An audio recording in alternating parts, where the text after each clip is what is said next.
तो hello everyone, कैसे हो आप सभी। आशा करता हूँ आप सभी अच्छे होंगे और आगे पढ़ाई भी अच्छी चल रही होगी। तो जैसे कि आप सभी को पता है कि हमारी टारगेट से चल रही है, मतलब टारगेट हम कहते हैं कॉन्सेप्ट सीरीज, जिसमें हम 50 दिन में 100 कॉन्सेप्ट कर रहे हैं।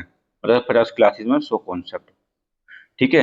आज की दूसरी क्लास है। पहली क्लास आपने नहीं देखी हो तो पहली क्लास जाकर देख लो। उसमें हमने परसेंटेज के जो इम्पोर्टेंट दो लैक्ट वो थे कॉन्सेप्ट वो कर चुके हैं। इसमें आज करेंगे हम कौन मतलब परसेंटेज के ये हैं नेक्स्ट टू। ठीक है, जिसमें ये आता है। पहला क्वेश्चन है ए बी रूल पर, मतलब उनका प्रोडक्ट समान हो, जैसे ए और बी, ए गुना बी अगर हमारा कांस्टेंट है इस कॉन्सेप्ट पे, ये कॉन्सेप्ट है। ठीक है, जैसे पहला कह रहा है यदि नमक का मूल्य 20% कम हो जाता है तो वह को समान रखने के लिए, ये ना, समान रखने के लिए खपत में कितने प्रतिशत की वृद्धि की जानी चाहिए। अब मान लो जैसे 20% की कमी है, 20% की कमी है, तो इसका मान हो जाएगा 20% की कमी, मतलब कोई चीज 5 से 4 होगी। अब हमें खपत सेम करना है, मतलब ये तो होगा प्राइस में।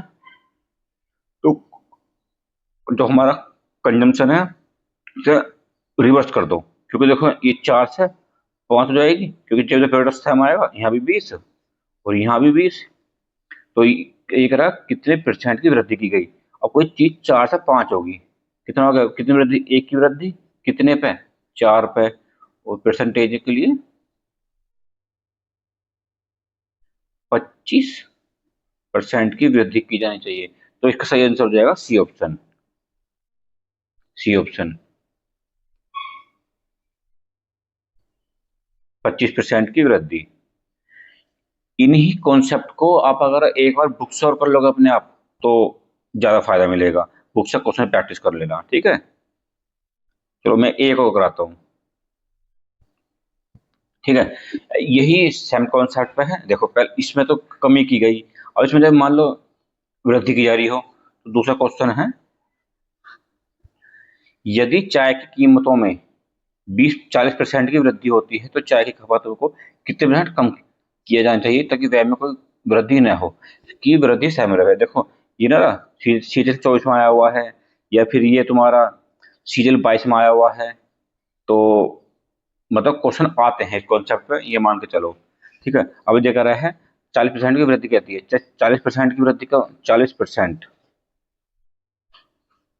40% वृद्धि, और 40% की फ्रैक्शन वैल्यू क्या है, 2/5। अब वृद्धि कह रहा है मतलब कोई चीज 5 से 7 होगी। ठीक है, ये तो होगा प्राइस में।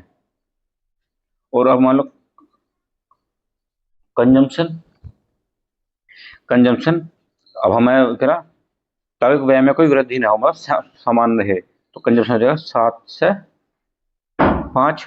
कितने की वृद्धि होगी, दो की वृद्धि, दो कितने पे, 7 पे, और गुना 100%।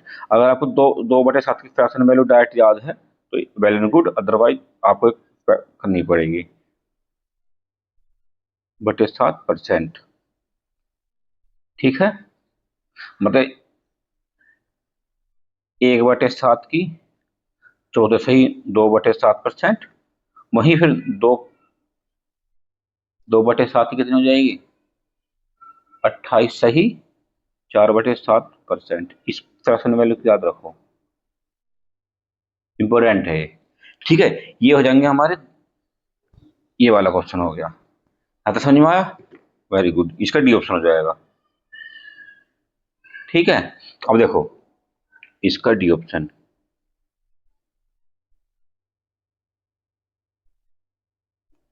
अब ये इसको इन इन क्वेश्चनों को आप थोड़ा ध्यान से समझना, क्योंकि इसमें जो गलती होने के चांस ज्यादा रहते हैं। और हमें इसमें क्या करना होता है कि इसमें एक एक क्वेश्चन को हमें पता होना चाहिए कि इसमें जो लाइन बाय लाइन है हमें कहाँ पे करना है, कहाँ पे इसको, कहाँ पे क्या करना है। अब मान लो इसमें जैसे दो क्वेश्चन लाया हूँ मैं, जो मतलब आपके बेस्ट क्वेश्चन है। बेस्ट क्वेश्चन क्या मतलब एक कॉन्सेप्ट पे ही है। ठीक है, अब इन पे देखते हैं। जैसे अब मान लो एक दो उम्मीदवार हैं इसमें, ये है इलेक्शन बेस वाला। दो उम्मीदवारों के बीच एक चुनाव में उम्मीदवार जिसे डाले गए मतों का 64% प्राप्त हुआ। अब मान लो दो व्यक्ति हैं, यहाँ 100% वोट है, ये ए है, ये बी है। अब ये करा है 64% प्राप्त, मान लो इसको 64% प्राप्त हुआ, तो इसको कितने परसेंट प्राप्त होगा? 36%। ऑब्वियस सी बात है, तो 100% बनेगा। अब ये करा है, अब देखो इसमें सबसे ये 36% कितना, 28% का मसला है कि जो भी अंतर कितने का है, 28% का। अगर ये 28% इसे मिल जाते तो ये जीत जाता, सारा मतलब 28% का है, तो वह 252 मतों से के बहुमत से निर्वाचित होता है। तो डाले मतों का अभी 28% जो है ये 252 के बराबर है। अब इसमें 100% निकाल लो, क्योंकि टोटल बच रहा है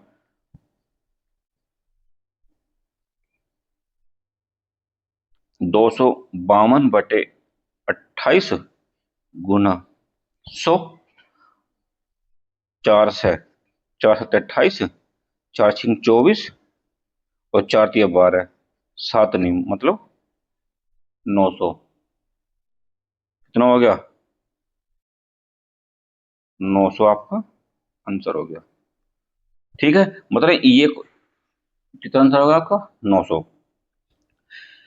ये ऐसे होते हैं जो मैं ये तो एक बेसिक क्वेश्चन था, ये तो बेसिक क्वेश्चन था। ठीक है, अब इसमें हम थोड़ा सा इसको इंप्रूव करेंगे, मतलब थोड़ा सा इसका हार्ड हार्ड सा। ठीक है, इसका ऑप्शन हो जाएगा बी ऑप्शन। दो उम्मीदवार के बीच, ठीक है, एक चुनाव में 12% मतदान ने वोट नहीं डाला। ध्यान सुनना एकदम, तो 68% प्राप्त करके अपने प्रतियोगी को 28 में हरा दिया। चुनाव में मतदान करने वाले कितनी, कुल संख्या कितनी थी? मतदान करने वाले मतलब कितने वोटर्स थे। ठीक है, अब ये कह रहा है देखो कुछ चीज हमारी, मान लो ये 100% वोट डली, इसमें कह रहा है 12 ये वैध हैं, मतलब इस ये सूची है पूरी, और इसमें 12% वोट नहीं डाला, -12%, कितना बचा? 88%। अब जो चुनाव का हार जीत होगी इस पर तो होगी, ये है टोटल, ये है वैध, ये मान लो ये वैध। ठीक है, विजेता ने कुल मतों का 68% प्राप्त करके, कुल मत कितने हैं ये वाले, अपने प्रतियोगी को 28,800 से हरा दिया। ठीक है, अब ये कितने परसेंट? 68%, इतना करा। ठीक है, और 12 ही यहाँ पे ले आया, तो कितने हो गए? 12 यहाँ कट गए टोटल के, तो 12 70 और 80, तो इसको कितने मिले होंगे? मतलब ए है तो बी को मिले फिर 20% बस, तो इस तो 100% बैठेगा। अब कितने फाइट होगी? 48% पे।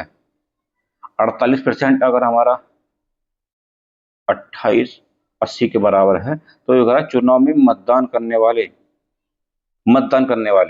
मतदाता की संख्या कितनी थी, मतलब कितने ने मतदान किया, तो कितने? 88%, तो 88% मतलब 2 8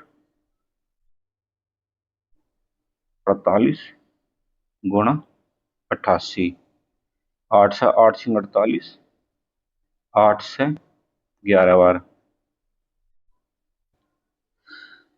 6 चौक 24 और 6 8 48,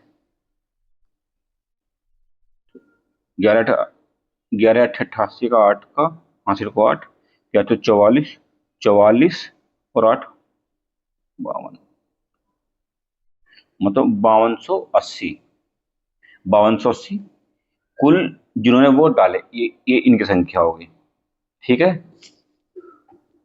तो आज के वीडियो में इतना ही, धन्यवाद। और देखो मैं आपको एक और बताऊं, अब देखो इसकी मैं अगर डायरेक्ट ये मेरे सामने आता तो मैं क्या करता, पहले क्वेश्चन पढ़ो कि आखिरकार ये इसमें मांग क्या रहा है।